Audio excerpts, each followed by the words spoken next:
I can do good as well, whatever tad bit that I can do. It is very necessary to have a very frank counseling. I think the work that we do, it's very real. You can see that it's sort of answering a very real need. Inner satisfaction I would get only when I do something which I can start and which I can continue.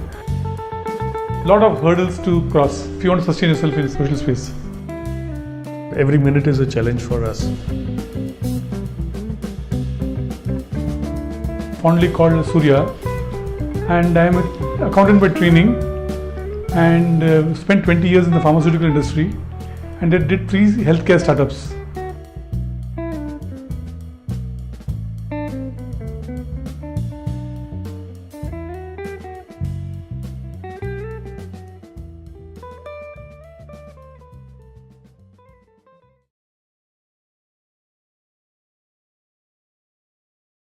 I love working with startups. That's why I did 3 startups myself. So basically we are trying to set up the first urban incubator.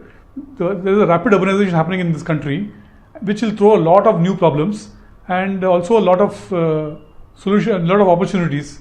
So we want to support startup entrepreneurs to help exploit these opportunities.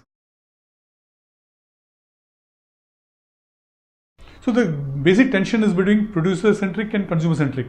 Producer-centric is where the social enterprises lie, and without a consumer, you can't find a solution for the producers. So it's not one or the other; it's both. So how do you get both to be equally strong is where your social enterprise lies. Yeah, once you find a way to handle this tension, then the rest will fall into place. Because then you have a model in place, and once you have a model in place, then you can find supporters to come in and join you. About half a dozen, but most of them didn't come through. And most of them are not, they are all students. So they are not serious about the social venture because they have not yet found their bearings. They do it because it is a good thing to do and good thing to talk about. But they don't understand the seriousness about getting into social space. Lot of hurdles to cross if you want to sustain yourself in social space. So is it necessary for students to go out of the student mindset to start an entrepreneurship enterprise in social space? Very much yes. But for that to happen, the institutions should start teaching them from early stage about how to run enterprises. Fortunately, IHS is in a very unique space. They have domain competence, they have research competence, and now we have mentoring strength also. So we'll be able to put all this together in a holistic way to guide the entrepreneurs to succeed.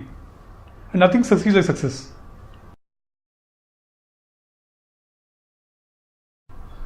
They select a mentor based on availability and willingness to give them time whenever they ask for it, either on long distance or on face to face. That's the first requirement of a mentor. And they select the idea based on, initially based on passion and not necessarily rational. Today mentors are not paid, and so they do it in their spare time as pro bono.